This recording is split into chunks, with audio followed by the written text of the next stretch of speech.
So this is the question today we will discuss on the whiteboard. We have to prepare the accounting equation. There are 7 transactions in front of you. Okay, so you can see the first transaction is business started with cash rupees 5 lakh, right? Means क्या हो रहा है इसमें कि जो owner है business का वो 5 लाख रुपया घर से ला रहा है बिजनेस में स्टार्ट करने के लिए. Then second transaction is bought goods for cash. इस कैश आपके पास से जा रहा है और गुड्स आ रहा है. Third transaction is goods for rupees 50,000 from Harsh. आपने गुड्स खरीदा किससे? हर्ष से. तो यहाँ पर कैश वर्ड नहीं लिखा है. जब भी कभी किसी ट्रांजेक्शन में किसी पर्सन का नाम आ जाता है, ध्यान से सुनना, ये कभी भी परचेस और सेल के ट्रांजैक्शन में किसी पर्सन का नाम लिखा होता है और साथ में कैश वर्ड नहीं लिखा होता, इट मींस कि वो क्रेडिट ट्रांजैक्शन होता है. मतलब इस क्वेश्चन में हमने हर्ष से 50,000 रुपए का गुड्स उधार खरीदा. Fourth transaction is goods costing rupees 20,000 sold at profit of rupees 5,000. तो कह रहा है कि जो 20,000 रुपए का गुड्स था उसको हमने 5,000 रुपए प्रॉफिट में सेल किया. इट मींस 25,000 का सेल किया, right? Next transaction is bought furniture for rupees 20,000. तो फर्नीचर खरीदा, किसी का नाम नहीं दिया है तो इसका मतलब कैश खरीदा. Goods with due for personal use rupees 2,000. तो आपको पता है कि पर्सनल यूज के लिए अगर ओनर कभी भी पैसा या गुड्स कुछ भी बिजनेस से ले जाता है घर, तो इसे हम ड्रॉइंग कहते हैं और इससे उनका कैपिटल कम होगा. Goods of rupees 5,000 return to Harsh. तो हर्ष कौन है? आप देखो थर्ड ट्रांजेक्शन में हर्ष से हमने गुड्स उधार खरीदा था 5,000 रुपए का, ठीक है? सो 5,000 का 50,000 रुपए का गुड्स उधार खरीदा था और उसको मैंने 5,000 का उसमें से वापस कर दिया. तो this is what purchase return, ठीक है? सो यहाँ हम लोगों ने देखा. तो अब हम लोग आगे क्वेश्चन लगाएंगे. आप सभी लोग स्क्रीनशॉट ले चुके होंगे आई थिंक, ठीक है? So now I have stopped the screen share. So students, now you all are ready with your notebook. Voice नहीं आ रही है Prince. Prince voice will be coming. Just see, I will send the video. So now students, you all are knowing that before solving the question, we must prepare the working note. Working note means here just we have to work out ki how many types of assets would be created by each transaction and liabilities.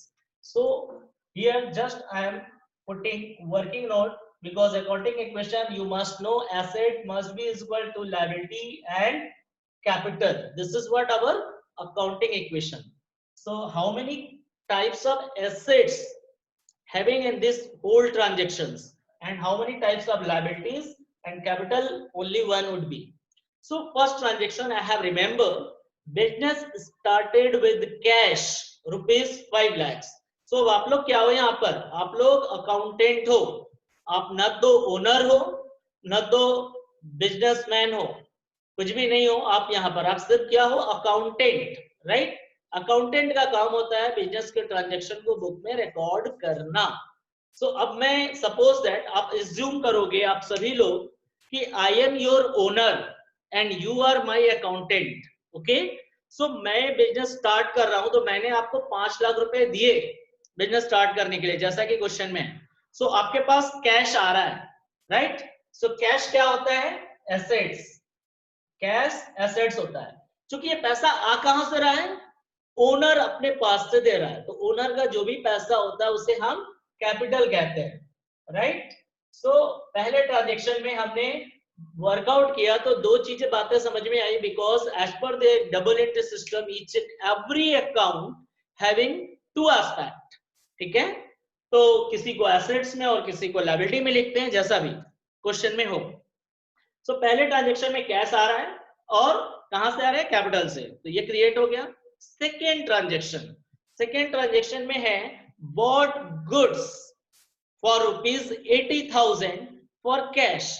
सो अब बताइए कि कौन goods खरीद रहा है? Owner नहीं purchase कर रहा है, accountant from the on the part of business, ठीक है? On the behalf of business accountant is buying.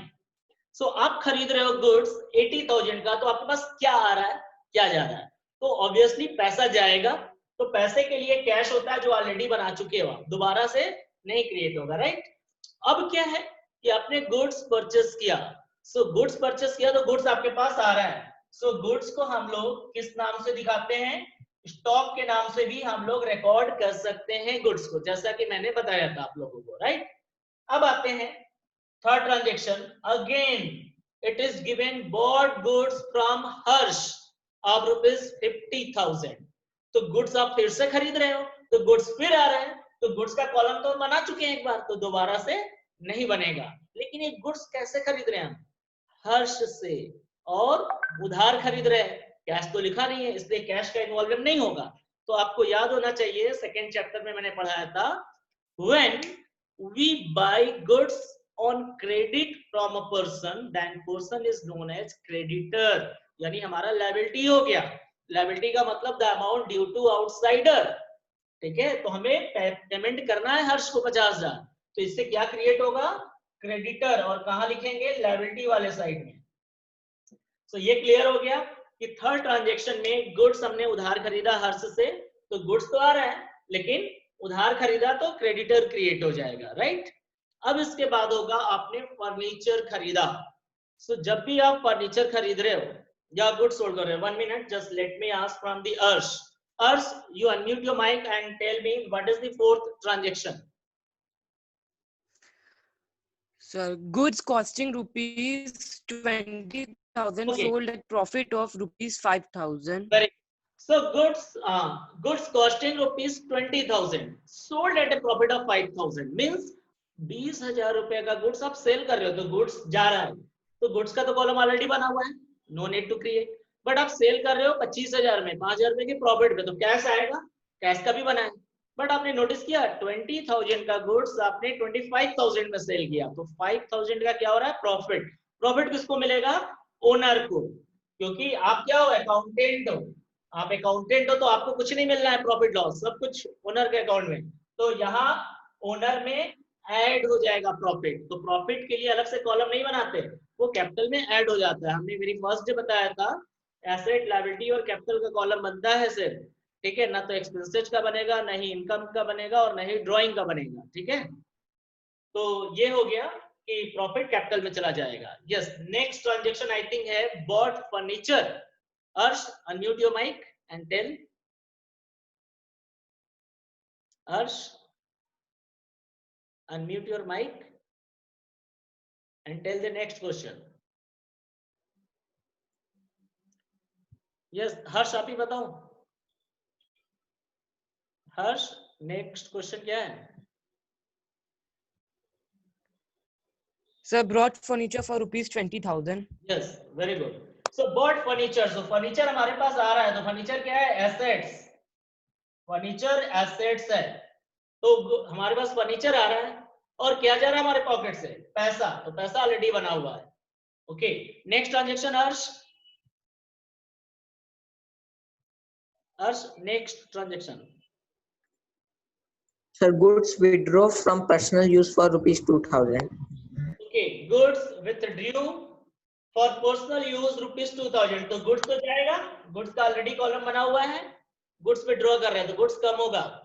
लेकिन ये गुड्स कम हो रहा है तो कुछ आ रहा है हमारे पास, नहीं, पैसा नहीं आ रहा है। कौन ले रहा है goods, goods is taken by owner for his और her personal use, so it will be called drawing. So drawing क्या होता है, कैपिटल से माइनस कर दिया जाता है, ठीक है। कभी भी पर्सनल यूज के लिए ओनर कुछ भी विथड्रॉ करेगा, it is known as drawing, and drawing always be minus from capital. Okay, next transaction, next transaction is Goods of ₹5,000 returned to Harsh. Okay, goods of ₹5,000 return to Harsh. तो हर्ष कौन है, आपको मालूम होना चाहिए, ये हर्ष है क्रेडिटर। आपने इससे गुड्स उधार खरीदा था और आप 5,000 का गुड्स उसको वापस कर रहे हो, किसी भी वजह से कि गुड्स सही नहीं रहा होगा, डिफेक्टिव होगा, या कुछ भी टूट फूट गया होगा, तो आपने उसे वापस किया, तो आपका गुड्स क्या होगा, कम होगा, तो गुड्स में माइनस हो जाएगा। और क्रेडिटर आपको 50,000 का देना था, अब रिटर्न कर रहे हैं हम 5,000 रुपया उसका, तो अब हमको 5,000 कम देना पड़ेगा, तो यहां से भी परचेज रिटर्न के नाम से माइनस हो जाएगा, यानी अलग से कोई कॉलम नहीं बनेगा। हमारे ख्याल से लगभग सारे ट्रांजेक्शंस हो गए। कुछ बचा है? बताइए। Any transaction is left? अर्श, is there any transaction left? Anyone? No, sir. Okay. नहीं बचा. Now we are going to start. Okay. So now draw the format for the accounting equation. Goods, cash, goods, furniture, creditor and capital. ठीक है, फटाफट आप लोग format बनाइए. Just I will take one more attendance.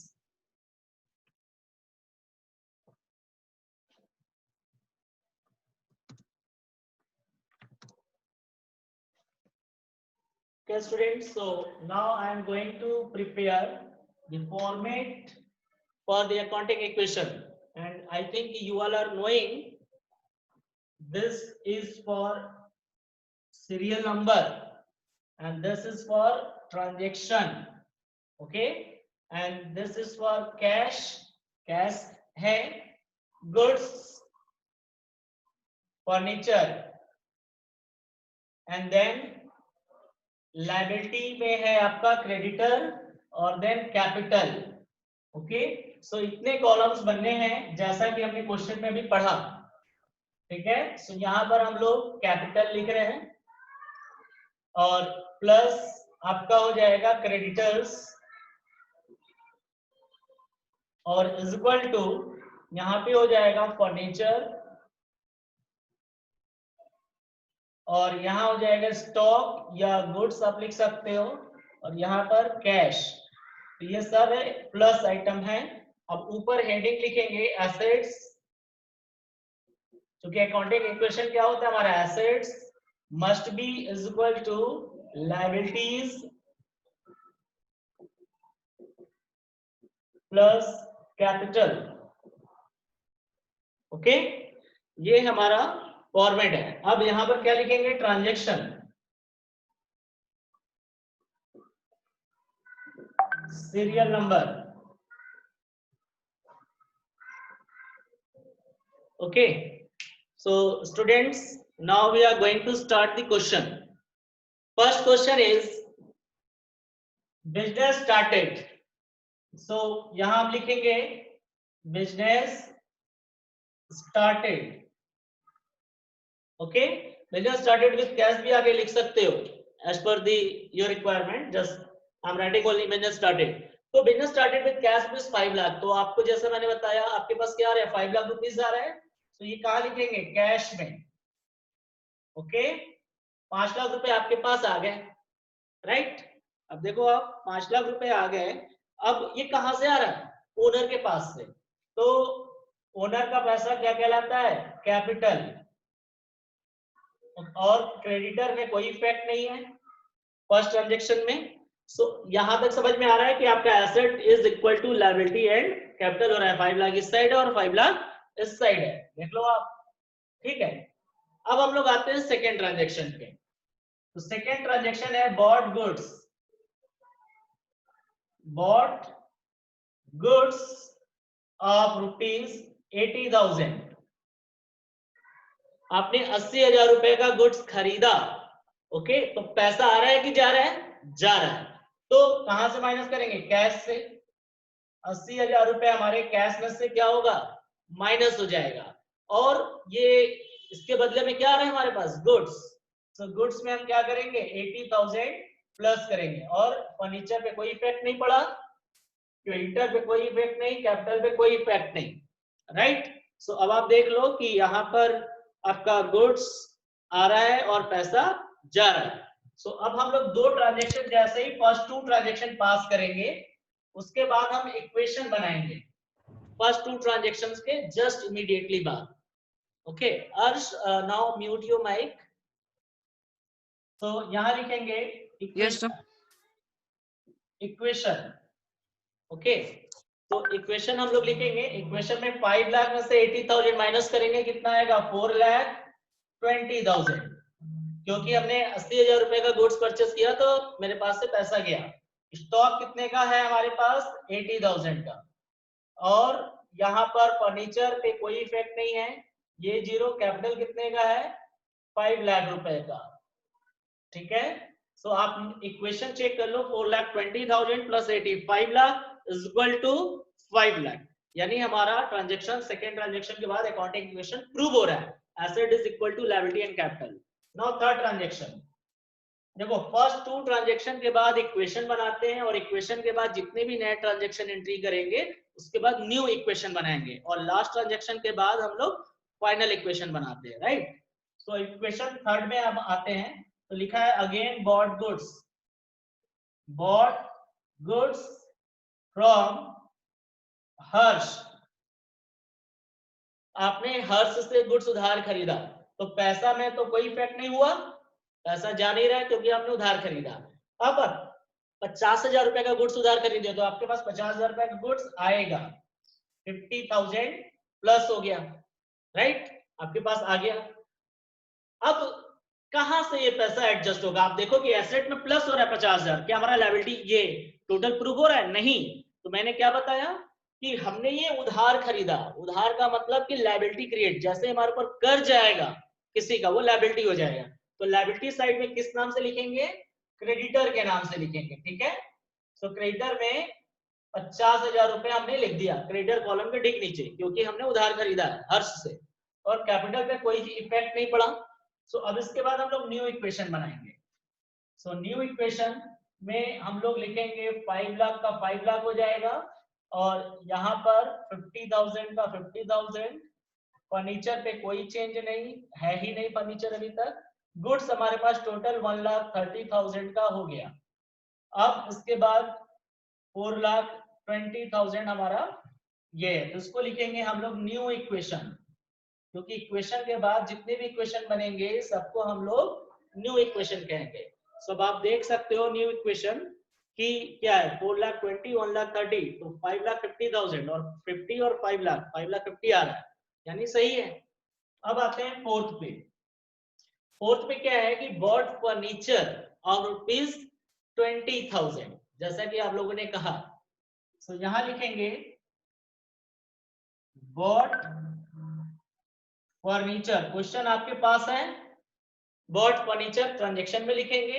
अब furniture खरीदा तो क्या आ रहा है और क्या जा रहा है हमारे पास से, हमारे पास फर्नीचर आ रहा है और पैसा जा रहा है, तो पैसा माइनस करेंगे, 20,000 है हमारे ख्याल से, I think it is 20,000, you can see in the question, and furniture will be created of 20,000 and no effect on capital and creditor. So again we will, fourth transaction दूसरा है, क्या चीज है, तो this is I think fifth transaction, तो हमने पहले कर दिया, तो हम फोर्थ ट्रांजेक्शन फिफ्थ की जगह कर देंगे। तो अभी हम इक्वेशन फाइंड कर ले रहे हैं, new equation 4 lakh plus 1,30,000 plus 20,000 is equal to 50,000, 5 lakhs. So right, हमने बाय मिस्टेक फोर्थ ट्रांजेक्शन की जगह पर फिफ्थ वाला कर दिया, तो फिफ्थ की जगह पे फोर्थ वाला कर लेंगे। तो क्या है, goods costing ₹20,000 was sold for 25,000, आपने 25,000 रुपए में बेचा, यहां लिख सकते हो आप 25,000, ओके। तो 25,000 रुपए में गुड्स बेचा 20,000 रुपए का, तो आपके पास पैसा आ रहा है कितना, 25,000, तो कैश में आप ऐड करोगे और आपके पास से गुड्स जा रहा है कितने का, 20,000 का, तो हम इसे माइनस करेंगे, ठीक। अब प्रॉफिट हो रहा है 5,000 का, तो कहां जाएगा ये, कैपिटल में, क्रेडिटर पे कोई चेंज नहीं हुआ, ठीक है। तो स्टूडेंट हमारे ख्याल से समझ में आ रहा होगा, 20,000 का गुड्स 25,000 में सेल किया तो 5,000 प्रॉफिट हुआ, और प्रॉफिट किसको मिलेगा, ऑब्वियसली ओनर को ही मिलेगा, क्योंकि आप लोग क्या हो, अकाउंटेंट हो, आपका काम है सिर्फ रिकॉर्ड मेंटेन करना है और सैलरी लेना, ठीक है।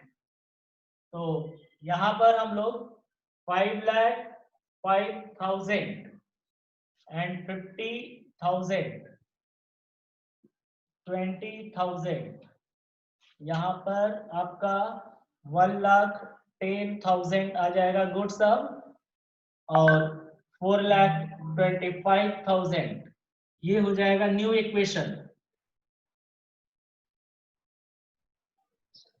सो यहां तक समझ में आ गया होगा। अब आते हैं हम लोग 6.1 पे। तो 6 ट्रांजेक्शन हमारे ख्याल से कह रहा है कि गुड्स रिटर्न किया है। नो, 6 क्या है अर्श? Sir, goods withdraw for personal use rupees 2,000. Good, okay.